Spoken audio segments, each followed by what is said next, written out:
Okay, stop scrolling for a second. I know you've seen the headlines. I know you've felt that knot in your stomach when you read the news. And I know there's one question that's been keeping you up at night, but you're too afraid to Google it because you don't want to sound crazy.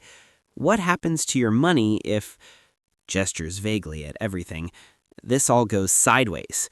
Not if, when. Tensions keep rising. I'm Milo, and today we're talking about the thing nobody wants to talk about, but everybody needs to know: how to protect your finances if the unthinkable happens. And no, this isn't doomsday prepper stuff with bunkers and tinfoil hats.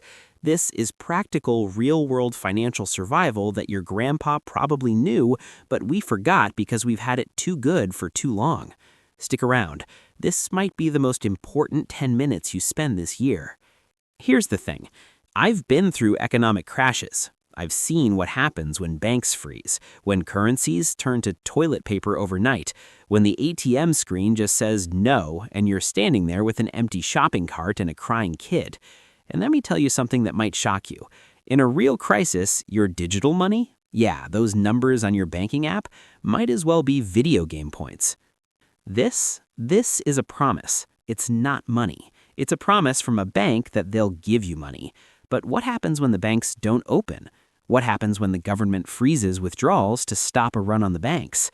In the first week of a major conflict, here's what historically happens every single time: bank runs.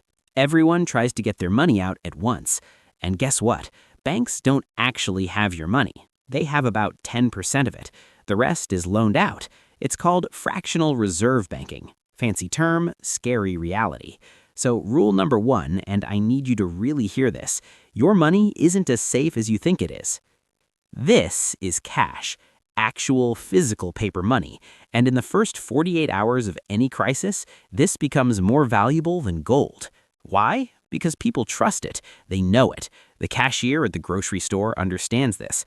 They might not understand Bitcoin. They definitely don't understand your credit limit when the network is down.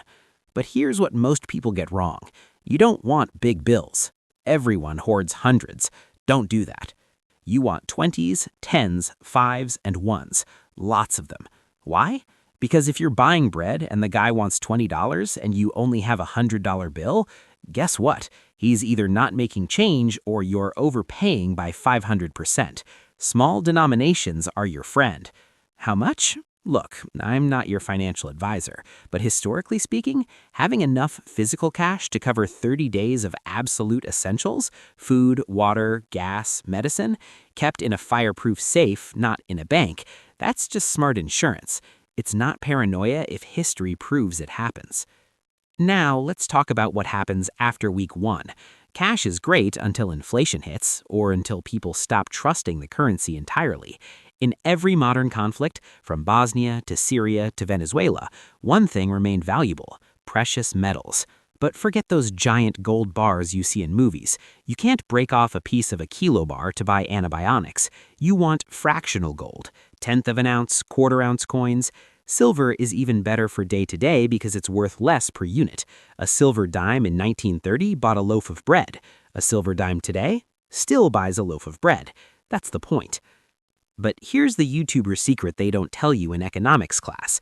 In a real grid-down scenario, the real currency isn't gold. It's trade goods. Ammunition, alcohol, small bottles of hard liquor, cigarettes, even if you don't smoke, coffee, sugar. These become money because people need them, want them, and they don't spoil. I'm not saying turn your savings into cigarettes. I'm saying diversify 10 to 15% of your liquid assets into things that work when the lights don't. Okay, this is where I get a bit more advanced, but stay with me. Don't keep all your money in one country. Seriously. If you have the ability, and I know not everyone does, but if you can, maintain accounts in stable foreign currencies. Swiss francs, Singapore dollars, even Canadian dollars historically weather storms better than most. Why? Because when a country goes to war, three things happen immediately: capital controls, currency devaluation, and asset seizure. Your government might freeze your accounts for the war effort. They did it in 1933 in America. They did it in Argentina. They did it in Cyprus in 2013. Yeah, that recently. Having access to money outside your country's banking system isn't tax evasion, it's survival diversification. Even $5,000 in a foreign online bank could be the difference between getting on that plane or being stuck. And rent estate? If you own property, understand that in wartime, governments love to tax unrealized gains or simply seize strategic locations. Rentable property in neutral countries? That's the dream. But even just not having all your eggs in one postal code helps. Now listen closely because this is the most important part. You can have all the gold in the world, but if you can't fix a generator, grow food, or provide medical care, you're just a walking target. In economic collapse scenarios, and I've interviewed people who lived through them, engineers, mechanics, nurses, and farmers became the new millionaires, not because they had money, but because they had utility. So here's homework you can do this week. Learn one tangible skill: plumbing basics, how to purify water, first aid, how to repair a car engine. These skills are bank accounts that can't be hacked, seized, or inflated away. And food, not MREs from the prepper store, though those are fine, but learn to garden, stockpile seeds. In Weimar Germany, in Zimbabwe, in Venezuela, people with extra food didn't just survive, they thrived. They became the new economy. Quick, tactical stuff. In hyperinflation, debt becomes your friend.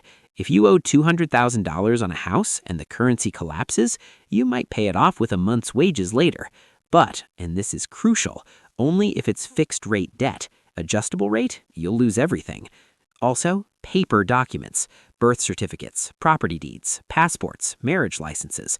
Have physical copies in waterproof bags.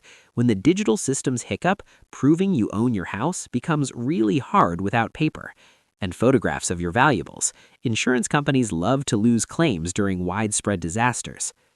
Look, I know this is heavy. I know some of you are thinking, Milo, you're scaring me. Good, you should be a little scared. Fear makes you careful, but don't panic. Panic makes you stupid.